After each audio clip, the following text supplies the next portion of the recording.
Assalamualaikum warahmatullahi wabarakatuh. Perkenalkan, nama saya Mutia Farida, NIM 21104174776. Di sini saya akan membuat video presentasi untuk menjawab pertanyaan-pertanyaan dari soal yang telah diberikan mata kuliah Manajemen Operasional.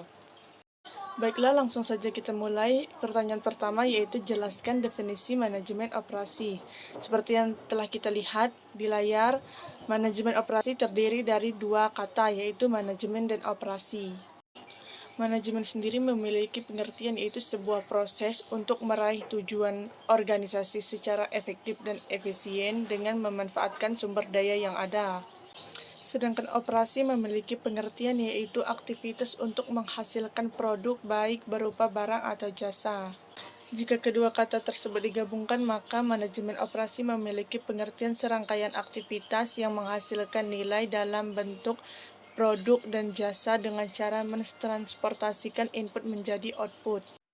Pertanyaan kedua yaitu apa peran manajemen operasi dalam organisasi berdasarkan integritasnya dengan bidang pemasaran, keuangan, dan fungsi pendukung lainnya. Seperti yang kita lihat di layar, dalam manajemen operasi terdapat 3 peran untuk membentuk sebuah operasi organisasi. Yang pertama, operasi, yaitu untuk memproduksi bahan dan layanan. Yang kedua, pemasaran, untuk mempromosikan produk dan layanan. Yang ketiga, yaitu keuangan, yaitu pendapatan penjualan. Pertanyaan yang ketiga yaitu sebutkan perbedaan antara konsumen internal dan eksternal dan perbedaan antara supplier internal dan eksternal. Seperti yang kita ketahui, konsumen adalah pembeli, sedangkan supplier adalah pemasok yang menyediakan produk atau layanan kepada entitas lain. Nah, konsumen internal ini merupakan pembeli dalam sebuah perusahaan, sedangkan konsumen eksternal adalah pembeli yang di luar perusahaan. Sedangkan supplier internal adalah penjual yang ada di dalam perusahaan, dan supplier eksternal adalah penjual yang berada di luar perusahaan. Sebagai contoh, di sebuah perusahaan terdapat divisi A dan divisi B. Divisi A membuat dan menjual LCD, sedangkan divisi B membeli LCD ke divisi A untuk merakitnya menjadi HP yang utuh. Nah, divisi A ini merupakan internal supplier, sedangkan divisi B merupakan internal customer.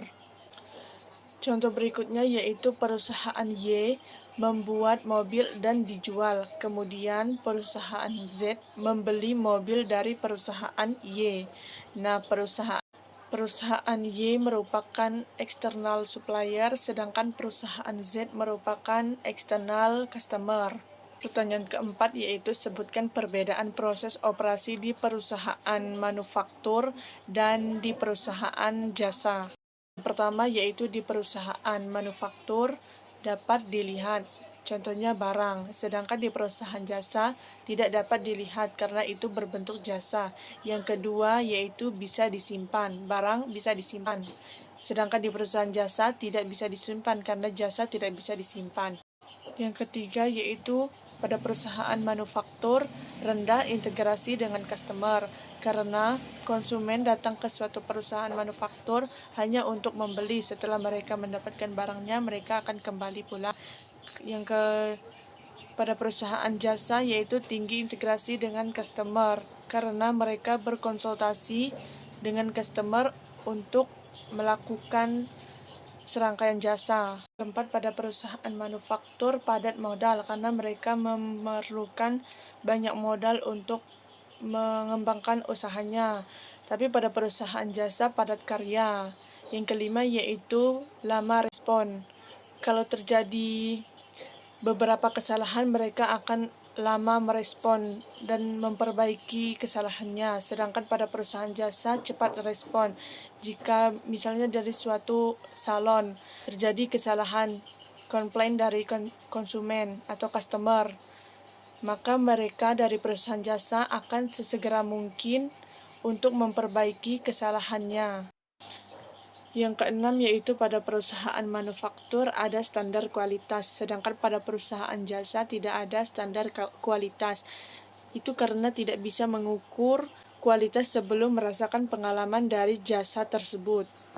Pertanyaan kelima yaitu sebutkan definisi, contoh, dan tujuan proyek. Yang pertama yaitu definisi proyek. Proyek merupakan sekelompok aktivitas yang saling berkaitan, mempunyai titik mulai dan selesai yang jelas, menghasilkan hal unik berdasarkan alokasi sumber daya tertentu. Selanjutnya yaitu contoh proyek.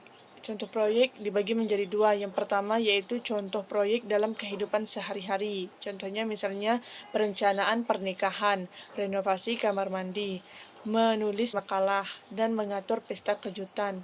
Yang kedua yaitu contoh proyek dalam kehidupan berbisnis. Yang pertama, melakukan audit perusahaan, merencanakan merger, membuat kampanye iklan, proses rekayasa ulang, pengembangan layanan atau produk baru, dan menetapkan analisis strategis. Selanjutnya yaitu tujuan proyek ada 3. Yang pertama, menyelesaikan proyek tepat waktu atau lebih awal. Yang kedua, tidak melebihi anggaran. Dan yang ketiga, sesuai spesifikasi guna memuaskan pelanggan. Pertanyaan keenam yaitu hubungan antara kualitas, waktu, dan biaya dalam pelaksanaan sebuah proyek. Yang pertama yaitu kualitas. Kualitas seperti apa yang ingin dihasilkan. Kedua, biaya. Berapa biaya yang dibutuhkan. Ketiga, waktu. Berapa lama durasi yang dibutuhkan.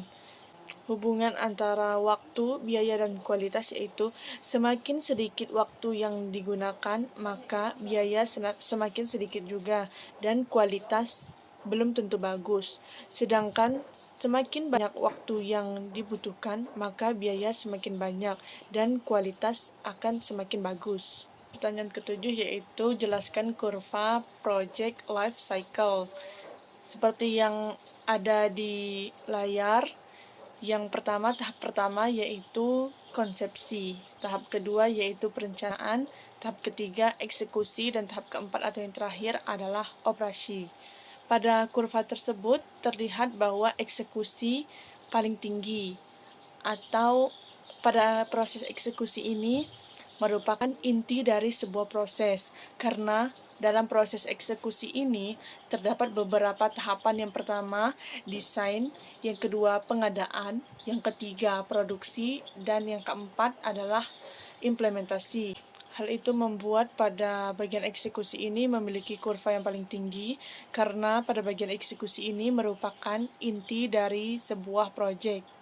Pertanyaan ke-8 atau yang terakhir yaitu jelaskan dimensi kualitas. Dimensi kualitas ada 8. Yang pertama, performance, yaitu karakteristik dasar dari sebuah produk yang ditawarkan. Yang kedua, fitur, yaitu karakteristik tambahan yang ada pada sebuah produk. Yang ketiga yaitu reliability atau kehandalan, yaitu kehandalan yang mencerminkan kemungkinan produk rusak pada periode waktu tertentu. Yang keempat yaitu conformance atau kesesuaian, yaitu tingkat kesesuaian produk yang dihasilkan dengan spesifikasi yang direncanakan. Yang kelima yaitu durability atau ketahanan, yaitu jumlah penggunaan yang dapat dimanfaatkan pelanggan sebelumnya. Yang keenam yaitu service ability, yaitu kecepatan, kesopanan, dan kompetensi dalam melakukan perbaikan. Yang ketujuh adalah estetika, adalah bagaimana produk terlihat, terdengar, atau secara umum terasa oleh pelanggan.